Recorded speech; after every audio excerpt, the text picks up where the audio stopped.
Went from 100 employees to 1,000 employees. We went from 6 salespeople to 100 salesperson team. I went from 1,000 clients to 14,000 clients. They get stuck in what I call the generalist trap that prevents and stifles you from being able to really scale and grow the business. We ended up raising $100 million during the pandemic.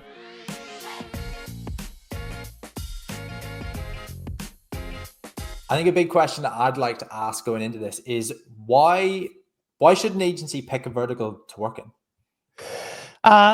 It's a good question, Josh. The interesting reality, I think, is that most agencies start off as generalists, right? The term an accidental entrepreneur is thrown around a lot in the agency space, where you have a technical founder who understands SEO or PPC or how to do TikTok videos and whatnot.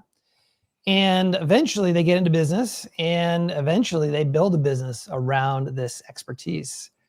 And the way they get into business is they just put a shingle out. In other words, they start attracting clients from all over. And that is great.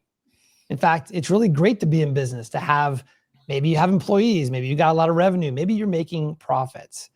But inevitably, in the growth journey of a typical agency who has started this way, they get stuck in what I call the generalist trap. And the generalist trap is where you end up serving too many people, doing too many different types of things. Of course, that prevents and stifles you from being able to really scale and grow the business profitably with peace of mind. And so one way to solve that is by becoming a vertical market specialist. In brief, it allows you to solve a painful problem, one problem for one audience over and over and over. And of course, you get the benefits of getting really good at it and being able to, through the process of repetition, build processes and systems that allow you to truly find scale in the business. Awesome. And how long should an agency test a vertical before deciding if it's the right fit? It actually takes about 18 to 24 months to fully realize all the benefits of vertical specialization. And for success to be true, you need 3 different things. The first thing you need to have a good fit between the product you provide, the talent of your team, and what the market truly wants. I'll give you an example of that. I was coaching an agency business that was going from a generalist type of go-to-market, right? They were serving businesses of all shapes and sizes, very common, and they were trying to find a vertical market. And it just so turns out that this agency was excellent at solving complex digital marketing challenges, right? They were so good at doing complex PPC and SEO campaigns and meta campaigns, solving really complex problems. And so we leveraged that expertise as a way to find a vertical market that was truly a great fit. They ended up with digital health. And digital health is effectively businesses that need to market to patients, and they're looking for agencies who have sophisticated understanding of things like HIPAA compliance, which are at the national, the state, and the local level, being able to deal with insurance and all these challenges. That was a natural fit that aligned with their strengths. So you have to find a vertical market that really aligns with your true strengths. The second thing that must be true is that you have to choose a vertical that has a market size and has the ability to afford your services, right? So you don't want to choose a vertical that's too small. And you also want to make sure that the businesses in that vertical market can afford your services. So I'll give you an example of another coach, another agency I was coaching, excuse me. These guys, again, were trying to go from being a generalist agency to becoming a vertical market specialist. In this case, the founder loved the environment, wanted to find a vertical that he could really get behind around solving some environmental challenges. And they chose initially mold remediation, right? These mold remediation businesses that go into a house and get rid of mold after a leak or whatnot. And so he started targeting those businesses, started doing outbound, and he ended up spending a lot of money trying to build up this vertical, only to find out that after all this effort, that the businesses, the average typical business in mold remediation does not make enough money to afford his services. In fact, most mold remediation businesses are kind of mom and pop businesses. They make less than $1 million a year, and they just could not afford his services. And so, of course, he had to abandon that. So making sure that the businesses can actually afford, like the typical business, right? The average business in this vertical market are actually able to afford your services is really important. And then the third criteria, the third thing that must be true, and this is something that most people get wrong, Josh, which is you actually have to give a damn. Today is different than back when we started Scorpion, or back when the guys started Scorpion. I came later on, where you could just pull up a spreadsheet of all the different vertical markets and choose one based on how many businesses there are and how much they spend. Today, it's different, right? You have to actually care about the vertical market in order for you to see longevity. I'll give you an example. There is an agency, actually he was a guest on my podcast, Luke Egerbrotten from Phaser, and you should bring him on yours as well. He's amazing. But Luke has an agency that targets construction businesses, right? So he does SEO and PPC and whatnot for construction businesses. And what he knew as a result of targeting these construction businesses is that they have a big problem. In fact, Mike Rowe, the old TV personality from Dirty Jobs, said it, that there is a 5-2 problem in the construction industry, which is that for every 5 people that age out of the construction industry, only 2 are coming in, right? So you have a increasing demand of construction workers, but a widening gap from the people who are actually entering into that vertical market. Well, Luke, the founder of this agency targeting the construction industry, not only is he producing great websites and SEO and PPC campaigns for these construction clients, he actually went the extra mile and he started a scholarship that raises money for kids who are graduating from high school and going directly into a blue collar job. He's raising awareness by raising this money. And as a result of that, he's not just solving the marketing problem of these clients, he's also solving the industry problem. He's helping to address the larger problem, thereby building a tremendous amount of recognition and respect in that industry. So to kind of summarize, long-winded answer, but I think it's a great question that, what are the keys for success? You absolutely have to have, you have to leverage your unique ability as an agency and make sure that the market really aligns with that. You have to make sure there is a market size that's big enough and also can afford your services. And also you have to give a damn. You have to go that extra mile to really build the relationships and the trust that are required in today's sort of very transactional world. Awesome. Corey, by the way, I love how you give examples to like every answer. It's just a great way of like being able to picture it properly.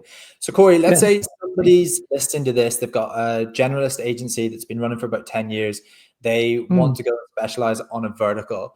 What are some early indicators that are kind of showing that it might not be working out for them? Yeah, so some of the things I've said, which is that the clients that they're attracting really aren't a good fit in terms of they're not sticking around. Maybe they can't afford the services, right? There's just not a good fit from a product market fit. If you are trying to network, you're trying to build relationships by going to conferences and associations, and it turns out that, hey, the kind of the way that we're approaching this, there really isn't any conferences for us to go to, or there aren't any associations for us to get involved in. That is a big red flag. The reason why is because vertical specialization is really a game of relationship building. And if there are not natural watering holes where the people who you are targeting are getting together and sharing war stories and learning from each other, if there's not that naturally happening, it's going to be much more difficult to find scale in a vertical market. Okay, cool. And again, let's use that example. So they've got a generalist agency and they're going down the vertical route. What advice do you give to them to maintain existing clients that they've already got for that generalist side?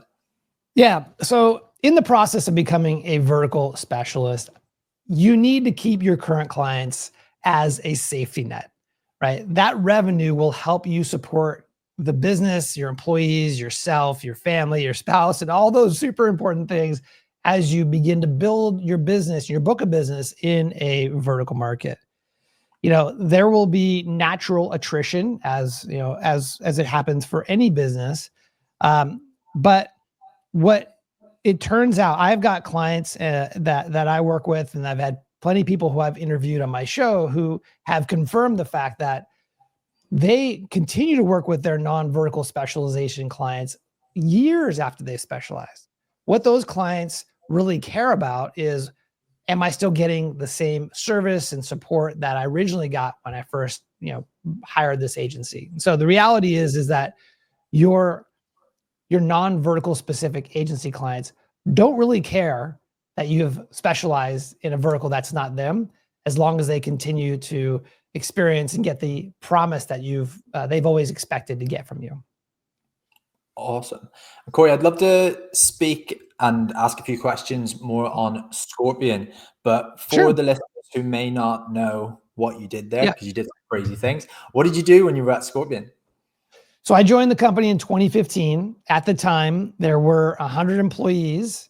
There was a sales team of 6 people, and we had 1,000 clients.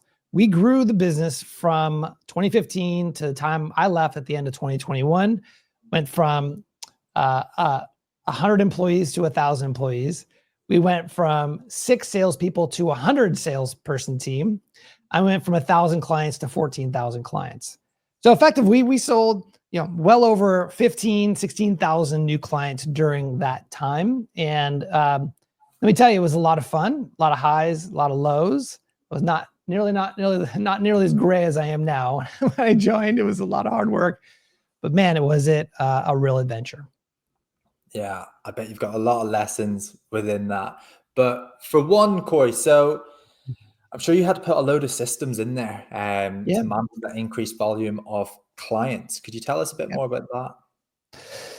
Yeah, so that is extremely insightful question, Josh, because what I've found is that a lot of people talk about niching down because of the ability to get processes and scale. But what we've found at Scorpion, what really allowed us to build true value in the marketplace was not just the vertical specialization, was not just the processes, but it was the actual system. It was the actual system. The system is the thing that built a tremendous amount of wealth for our clients as well as for the agency. We ended up raising $100 million during the pandemic, and that was by selling a minority stake in the business, in the business Scorpion, right? So you could just imagine the valuation of what it was. And that was because of the systems. So what are the systems? So the systems are, you go from having a vertical focus, let's say attorneys, and as a result of that focus, you're able to have a repetitive, so it's called a productized service, where you provide the same services over and over and over again. And instead of just writing SOPs and having training manuals that help people to follow that, what we did was we kind of went the extra mile by creating software that replaced human beings in areas where we didn't need sort of human beings to interface with clients. So for example, when someone would sign a contract, this is probably more common today than it was back in the day, but effectively, when someone signed a contract, that sent off a series of tasks and workflows for other people within the business to be able to execute against that. The thing that was different is that was 100% proprietary. We built all that software and all of those systems that allowed us to effectively provide the same outcome for all of our clients, regardless of who did the work, regardless of whether someone on the team took a day off or took a vacation, right? We were able to scale that. And the result of which is that we had 2 things. We sold 600 deals per quarter, and we were able to maintain a 93% client retention rate. So high volume, high retention, that is what a system really provides. Quick pause. If you're getting value from this conversation about scaling agencies and hiring top talent, I want to share something that might help you. Are you struggling to find A players for your digital marketing agency? we've got you covered. For SEO experts who turn rankings into revenue, head to SEOforhire.co. For paid media specialists who boost your bottom line, check out paidmediajobs.com. And if you're looking for foot rubs, you're definitely in the wrong podcast. All right, let's jump back into the episode. Those numbers are insane. I know, it's crazy. But okay, so let's go from, so you joined 100 employees and then there was 1,000 when you left. So Correct. What were some key hiring decisions that accelerated that growth, Corey? So a couple of things.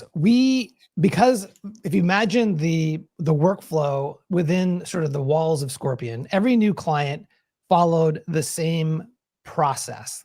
Kind of think of it like a conveyor belt, right? Within like a factory, right? The step 1, step 2, it's all predetermined.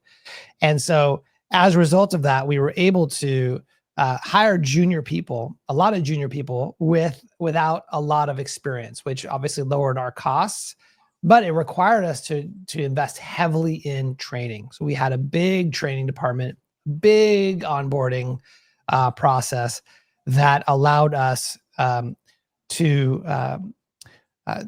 ultimately to retain great employees. The other great metric that complements everything I've shared is that we also had a fantastic employee retention rate because people loved the work that they did. They felt part of a great culture. So that was really a key factor in our ability to maintain a great client experience also. So having a repeatable business, having great training, we would from time to time hire subject matter experts, people who have expertise in the franchise space or the legal space to help us to accelerate our learning in the vertical market. So that was another thing that we did really well. Awesome. And you mentioned that I think it was 93% client retention rate. Yes. What kind of client retention strategies could you see that were repeatable within your business? Yeah, the curious thing about agency business, and be curious your reaction to this, Josh, is that the agency business is not like a SaaS business where everything is extremely streamlined and productized and systematized and so on and so forth.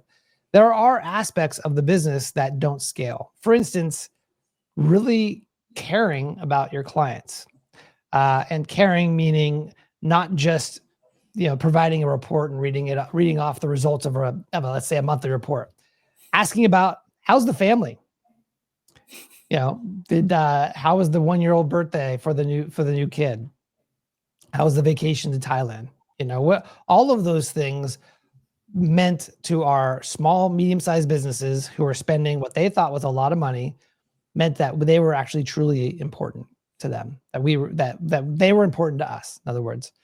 And it was that relationship that allowed us to be able to maintain great client retention rates, even in the times when Google would go against us, right? The business that we were in is PPC and SEO. We can't always control cost per clicks, click-through rates, rankings, all those things. And so in those months when inevitably something would go against us, maybe we got something wrong, the relationship and the trust that we had built over the months and years working with these clients would carry us through those challenging times. I love that. And that's one thing I've noticed. We were talking before we jumped on the call, how I was over in the US in November. And again, the reason I was there, it was for a few events, meeting clients and stuff like that. But the small things you notice as well is that it's not just through emails anymore. I'll get like clients send me like songs that they're listening to. Josh, check this out. And it's just a completely different relationship once you meet somebody face to face or Yes. talk even more, or as you said, like check in on them. Check in on them. And another thing we would do is that there's an author by the name of Chip Conley. He wrote a book called Peak. Now, Chip is not just an author. He was the chief experience officer over at Airbnb. And he has a hoteling background. He owned a boutique set of hotels, and he really cares about customer experience, right? So if you have a boutique hotel, you really care about the quality of the experience. And part of the book that he wrote called Peak is about how do you delight customers or clients. And what he said really stuck with me, which is that there are three sort of levels to the, let's call it a pyramid. The bottom base is that you meet clients' expectations, right? They give you money, you give them what they expect, right? The next level up is that you exceed their expectations. So they give you money and then you give them what they expect and then a little bit more, right? That's how you keep them happy. But the way to really build an amazing company that is full of extremely happy clients that refer you business is when you not only meet their expectations and exceed their expectations, but when you meet their unrecognized needs. And what I mean by that is in the early days, when we were working with attorneys, we happened to work with some of the world's best attorneys with their marketing. And we got a glimpse into things like intake, which is what happens when the phone rings at the law firm, right? We send them a lead from Google, PPC, the phone rings for them, what actually happens? And we got to model some of the things that the best law firms would do when the phone rang. Well, guess what was a big problem for most law firms we worked with? They didn't know how to answer the phone. They didn't know how to do the intake. And so all of a sudden we began to expand our conversations behind, here's what's happening with this keyword, to, okay, we sent you this lead. I listened to the call recording and I heard you answer the phone. Can I give you some guidance on what to say and how to address these questions that person had? And all of a sudden we were solving these problems that these attorneys didn't even realize that they had. And they realized that, hey, I'm only paying Scorpion for PPC and a website, but they're giving me truly world-class business coaching. There's no way I'm leaving this because it is such a great deal. I love that. That's really, really interesting. And Corey, what leadership lessons did you gain from joining Scorpion? Leadership lessons. It's so interesting. So the founder and CEO of Scorpion, I learned a lot from him. And what I saw in the business that he built was a company of truly loyal employees who would go way above and beyond for the company, like way above and beyond, like nights, weekends. The company kind of culture was work hard, play hard. And one of the things that I think drove that was an obsession about the client experience. Like that came from the top down, and that was a part of our culture.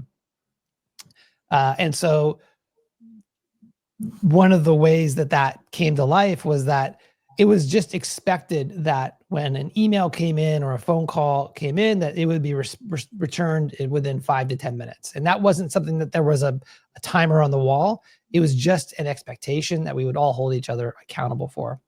So just a real clear focus on the client coming from the top. The other was that he did, I think brilliantly, is that he documented what the company values are. And it sounds kind of trite, but when you have a business that's more than 10 or 15 employees, values are one of the things that create a glue within the company. And so I mentioned earlier that our onboarding, our training was really important. A lot of the training was really about, here's how Scorpions behave. Here's what we care about. This is what we do. And these are our values. And we didn't quite make employees recite the values, but they were definitely lived values within the organization. And I think that allowed us to get to these larger, the larger size while maintaining such an amazing culture and business results. Ultimately, it was having a clearly defined and articulated values that kind of, again, held the company together. Awesome. Cool. And Corey, so you're now an agency growth advisor. So what kind of problems do you see most agency owners struggle with? Well, I have a very sharp focus on the generalist trap that I mentioned at the beginning of our chat here. And the generalist trap, again, is where you are, as a founder, you're trying to grow, but you're struggling to get ahead because you're ultimately serving too many different types of clients. The reality is that the riches and the niches is not a new concept. It's not new. The challenge, the reason why more people don't do it or why they struggle with doing it is, I think it's a human bias in that they feel that, and we all feel this way, that when you take something away from us, it's almost like twice as painful as gaining something that's good, right? So you have this loss aversion thing that's going on. And to compound that, agency founders become successful by saying yes, right? They're saying yes to any opportunity that comes in the door. If it's a big check, I'm saying yes. I don't care, right? We'll make it work. And that's a great way to get into business, but that's the very thing that holds people back from getting to that next level, right? Being able to say no to poor fit clients, even if it is a big check. Awesome. And what kind of knowledge area do you see most agency owners struggle with? What's an example of a knowledge area? Like either delegation or like just a skill that they kind of have to learn. Yeah, that you've kind of seen across. Yeah, I think a big area, this comes up in the work that I do, is escaping founder-led sales. And what I mean by that is that most founders agency founders or owners are the ones who are doing the sales in the early days.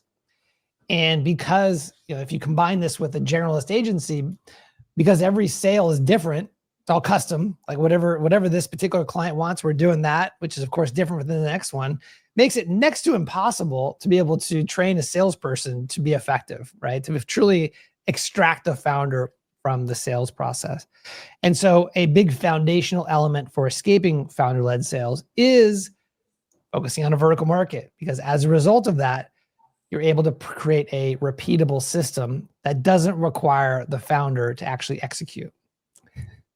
Awesome. Fantastic. Look, Corey, you're a fountain of knowledge. You've been great. Where can people go to follow you along? Well, Josh, I'd love to offer your listeners a free version of my book. I wrote a book last year called Anyone, Not Everyone. It is a proven system to escape founder-led sales. It's all about transitioning from a generalist to a vertical specialist. Your listeners can listen to the audiobook for free right now by going to anyonenoteveryone.com. It's the book address, anyonenoteveryone.com.